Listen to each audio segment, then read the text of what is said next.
HMPVचे रुग्ण देशात सापडल्यानंतर राज्य सरकार आता अलर्ट मोडवर आले। आरोग्यमंत्री प्रकाश आंबेडकर गुरुवारी आरोग्य विभागाची महत्त्वाची बैठक घेणार आहेत। या बैठकीत HMPV विषाणूबाबत आणि त्याच्या तीव्रतेबाबत चर्चा केली जाणार आहे। सर्वसामान्यांमध्ये गोंधळ उडू नये यासाठी बैठकीमध्ये चर्चा होणार आहे।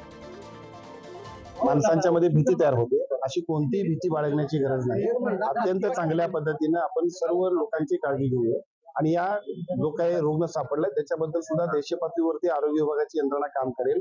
आपल्या राज्यातल्या लोकांची सुद्धा अत्यंत चांगल्या पद्धतीने काळजी घेण्याबद्दल आरोग्य विभाग अतिशय योग्य ते निर्देश दिले। या संदर्भात राज्याच्या आरोग्य विभागाची काही बैठक नियोजित आहे का काय नाही? याबद्दल उद्या किंवा परवा दिवशी सुद्धा आपण बैठक घेतोय आणि त्या बैठकीच्या माध्यमातून सर्व आमच्या आरोग्य विभागाचे सर्व अधिकारी असतील, सर्व डॉक्टर्स असतील यांना सुद्धा सूचना दिल्या जातील। कोणत्याही परिस्थितीमध्ये तो रुग्ण सापडलाय त्यामुळे घाबरण्याची गरज नाही। आवश्यक त्या उपाययोजना करण्याबद्दल आरोग्य विभागाची सगळी यंत्रणा जी सूचना देईल त्याचं नागरिकांनी पालन करावं बस।